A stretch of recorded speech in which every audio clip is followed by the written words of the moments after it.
Vail, Arizona, a hidden gem in the vast desert, which offers stunning views and a quiet, tight-knit community. Yet behind the serene landscape lie challenges faced by many of the residents. Let's delve deeper into the lesser-known aspects of living in Vail. Isolation is a significant factor. Vail is definitely charming and quiet, and it has this away from it all vibe. But this comes with the cost of being far from city conveniences. The daily commute to Tucson for work or entertainment can sometimes take a toll, leading to increased fuel costs and valuable time spent on the road. The isolation impacts everything from emergency services to leisure activities, making residents travel farther for needs and desires that city dwellers take for granted. Now, I will say there's been a lot of development out here. We do have a fire station in case there is a crazy emergency. There are hospitals coming, and eventually there will be more entertainment and retail out here, but right now it's still pretty desolate. This brings me to my next point. Shopping and dining in Vail offer a glimpse into a small town life where you go somewhere and everybody kind of knows your name, but they also reflect the limitations of such an existence. With a handful of local stores and eateries, options are sparse. The scarcity can be charming, but often necessitates a trip to Tucson for a broader selection, affecting those who do crave variety or a specific culinary experience. So right now we have a lot of limitations, but there are developments coming that promise more to do, more to eat, and such. Okay, so here's a hard one to get around. The weather in Vail and much of southern Arizona presents a formidable challenge. The summer temperatures frequently climb above the century mark, making outdoor activities unbearable during the peak hours and driving up the cost of the living through high air conditioning bills. This is important. While the desert beauty is undeniable, the heat is a significant factor that can affect health and daily living, requiring residents to adapt to their lifestyle accordingly. Now, if you're from here, we have kind of figured out how to manage the hotter temperatures. If you are into hiking, you're going to want to do it early in the morning, usually 5 or 6 a.m.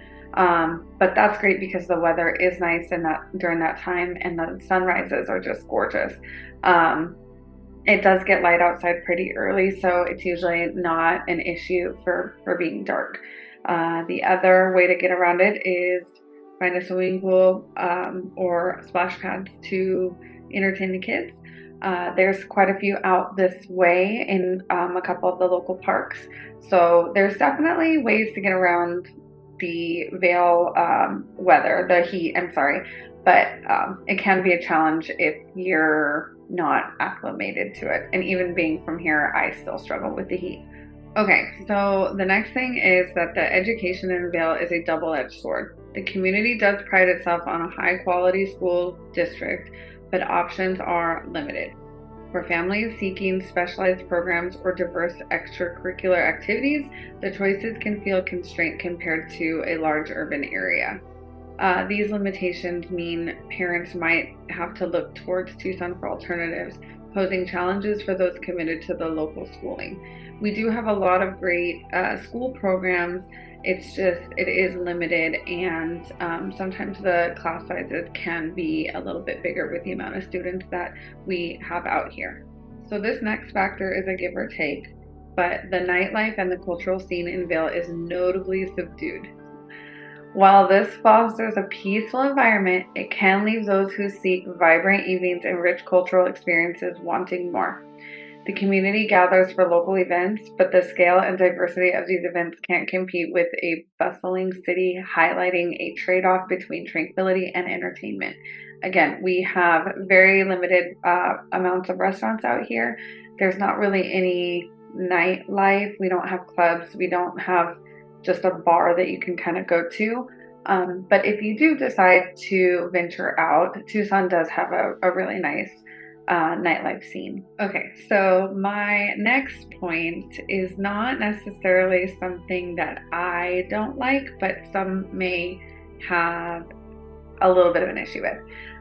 So proximity to nature in Vail means living alongside Arizona's diverse wildlife, which can be both a blessing and a challenge. Encounters with native animals add to the area's charm, but also require precautions to ensure safety and proper protection. Now, do I mean that you're going to walk outside of your door and be struck by a rattlesnake at any moment? No. But you should definitely always keep your eyes and ears open, and if you see something, leave it alone. You can admire the wildlife from a distance, and normally if you don't bother it, it won't bother you. My biggest tip is do not leave your garbage cans out at night, because we do have javelina who like to have a snack when everybody's in bed, so you may wake up to garbage all over your yard. So in conclusion, the challenges of living in Vail, from isolation to the heat and limited services, are real. Yet they're met with a resilient community spirit that turns these obstacles into opportunities for closer bonds and simpler living. The serene desert, the star-filled nights, and the warmth of the community offer a unique lifestyle that many wouldn't trade for the world. I absolutely love it out here. I love that there's no street lights that block the stars. I love that there's minimal traffic most of the time. And I just love that I can walk out my door and be within wildlife within minutes. So, as we've explored today, Vail, Arizona presents a distinctive lifestyle. Its isolation offers peace and a break from the hustle and bustle, yet it demands a compromise in convenience and access to broader amenities. The limited shopping and dining, while fostering a close-knit community, might just mean a trip to the city for those special nights out or diverse shopping needs. The extreme weather with its scorching summers challenge residents, but also cultivates a hardy and adaptable community spirit. And the educational system, though more limited, is robust and community-focused, offering a solid foundation for your younger residents. And while Vail might not buzz with nightlife or cultural events like larger cities, it holds its charm in starlit skies and serene desert landscapes. Yes, living close to nature means occasional wildlife visits, which I personally love. And it does require a reliance on essential services located a distance away, but it also means living in one of the most authentic desert communities where the beauty of Arizona landscape is your backyard. So I invite you to see beyond these challenges to the heart of what makes Vail a remarkable place to call home. It's about embracing a lifestyle that values community, tranquility, and the natural environment. Whether you're considering buying a home here or simply exploring what Vail has to offer, remember every place has its set of challenges, but the community and the lifestyle that turn a place into home. For more information about Vail or other local communities, don't forget to hit that like and subscribe button and follow me for more.